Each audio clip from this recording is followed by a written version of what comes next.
Hello tout le monde, j'espère que vous allez bien. On se retrouve donc aujourd'hui pour une nouvelle vidéo et je vais donc commencer avec un coup de cœur pour Des fleurs pour Algernon de Daniel Keyes, pardon. Alors j'ai découvert enfin cette histoire dans cette réédition et je dois dire que j'ai adoré du début à la fin. Donc ce roman, c'est l'histoire de Charlie qui, le pauvre, n'a pas un QI très élevé, mais qui a la sensation de vouloir bien faire en permanence. Et du coup, quand on lui propose de participer à une expérience qui a fonctionné sur une souris pour gagner en QI et donc en intelligence, ben forcément, il accepte. Il accepte parce il en a marre un petit peu d'être dans son petit monde étriqué et il a envie de découvrir autre chose, d'apprendre, de se rappeler de tout ce qu'il a appris. Et ben forcément, on est touché par Charlie, par tout ce qu'il traverse. Et je dois dire que s'il y a certaines choses qu'on va venir assez facilement, d'autres sont complètement stupéfiantes. Et j'ai adoré la façon dont Charlie va vivre chaque instant, va en profiter. Toutes les découvertes qu'il va faire sur son lui d'avant, sur son lui maintenant, tout ça nous prend aux tripes et honnêtement, j'ai chialé je pense pendant une bonne moitié. Une bonne seconde moitié parce que je voyais venir les choses et que c'est juste horrible. Et donc cette histoire doit vraiment être lue. Alors si jamais vous ne l'avez pas fait, je vous préviens d'avance, les premiers chapitres, étant donné que Charlie n'a pas forcément été à l'école, n'a pas forcément réussi à tout apprendre, sont bourrés de fautes d'orthographe. Et c'est d'ailleurs comme ça qu'on va voir son évolution entre avant l'opération et après l'opération. Et franchement, si vous ne l'avez pas encore fait, lisez-le. On va changer complètement de registre, vous pouvez le voir à la couverture avec mon ténébreux séducteur, donc la partie 1 de Bess Kerry.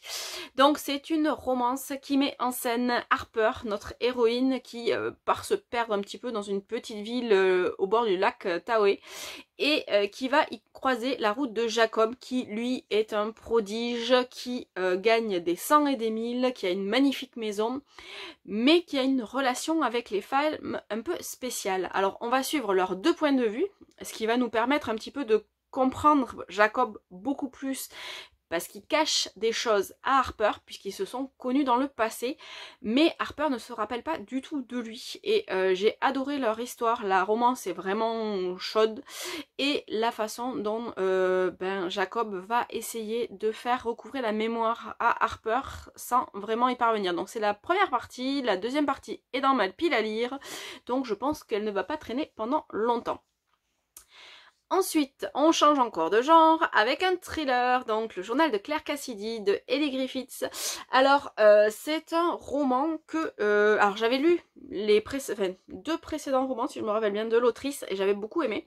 Et donc, dans celui-ci, on va rencontrer Claire, qui travaille dans un lycée, et qui va donc vouloir écrire un livre sur un romancier qui avait son bureau dans ce même lycée. Sauf que il y a des petits soucis quand des gens commencent à mourir. Voilà.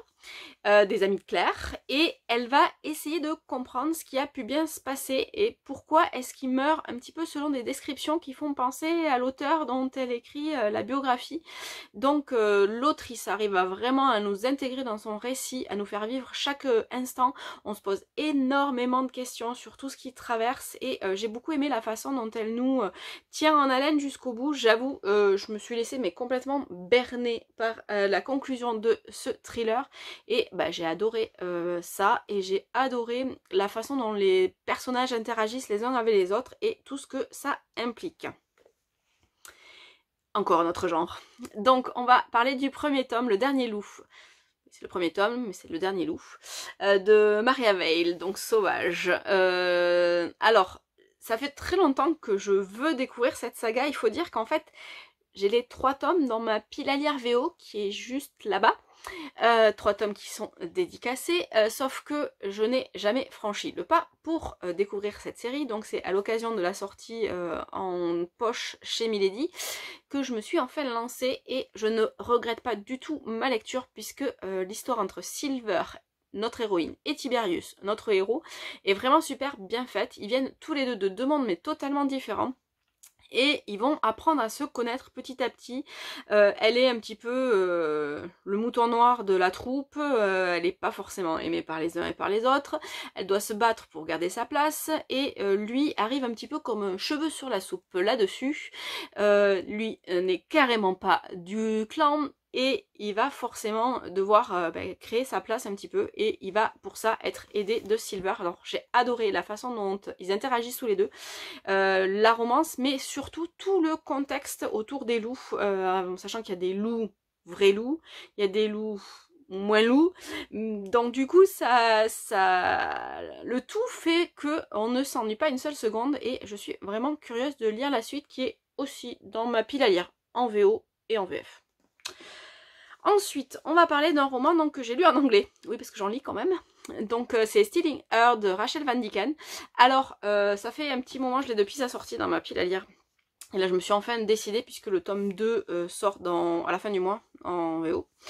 Et du coup, on rencontre donc Bridge, notre héros, qui donc a un frère jumeau, Julian, qui, au moment de la séparation de leurs parents, a choisi de vivre avec sa mère, et alors que Julian vit avec son père. Il avait toujours promis à Julian de le protéger, sauf que ils se sont mais complètement détachés l'un de l'autre.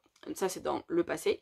Et donc on arrive au moment où Julian a un putain d'accident qui fait que, pardon pour le gros mot, qui fait qu'il se retrouve à l'hôpital, dans le coma, et que leur père va demander à Bridge de prendre sa place. Alors il va lui demander de prendre sa place dans l'entreprise familiale, mais il va aussi lui demander de prendre sa place dans son appartement avec sa petite amie. Donc la petite amie de Julian, qui va vivre avec Bridge, qui ne sait pas qu'il est Bridge, qui croit qu'il est Julian. Donc c'est un petit peu compliqué toute l'histoire, mais j'ai trouvé ça super bien écrit, c'est hyper prenant. Isobel, bon, elle est un petit peu cruche de pas voir certaines choses. Alors nous on le sait, donc forcément c'est facile de dire ça, mais elle a l'impression de retrouver le Julian d'avant. Celui qui était tendre, celui qui est gentil, celui qui pense à elle. Alors que au final, comme c'est Bridge, c'est normal qu'il n'ait pas du tout le même caractère, même s'il essaye de jouer le rôle de son frère. Mais quand il comprend celui qui est devenu son frère, il n'est pas forcément ravi, et il s'en veut énormément, et il s'en veut surtout de prendre sa place auprès d'Isobel, et au niveau du boulot. Donc voilà, donc toute l'histoire se passe comme ça, et la fin est quelque peu stressante. Alors, ça se termine bien pour le couple. Le deuxième tome est consacré à Julian, donc je suis hyper curieuse et impatiente de le lire.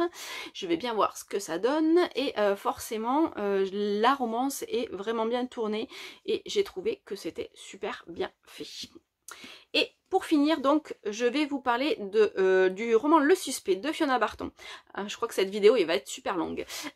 Du coup, c'est un thriller, on revient à un genre. Donc c'est un troisième tome, troisième tome je crois, où on retrouve toujours les mêmes personnages, mais il n'y a pas de nécessité d'avoir lu les précédents pour lire celui-ci. Donc Kate est toujours journaliste. Elle n'a pas vraiment de nouvelles de son fils depuis plusieurs mois. Il l'appelle quand il y pense. Il est parti vivre en Indonésie pour vivre sa vie loin de ses parents. Et on sait qu'il leur cache des choses, mais on ne sait pas quoi. Et Kate va mener l'enquête sur la disparition de 2 jeunes filles dans le même pays. Et forcément, quand elle va y aller, elle va découvrir des choses sur son fils qui ne font pas forcément plaisir. Du coup, c'est une histoire de famille, d'amitié, de déception, de pardon, d'acceptation, de violence, de méchanceté. On trouve plein de choses, et l'autrice nous tient vraiment en haleine du début à la fin avec son histoire. J'ai vraiment adoré, et j'espère retrouver les personnages dans un autre tome, mais j'ai des doutes parce que celui-ci se termine d'une manière qui clôt quand même bien l'aventure qu'on a vécue avec ces personnages. Voilà les romans dont je voulais vous parler aujourd'hui. Je vous dis à très bientôt. Bye bye.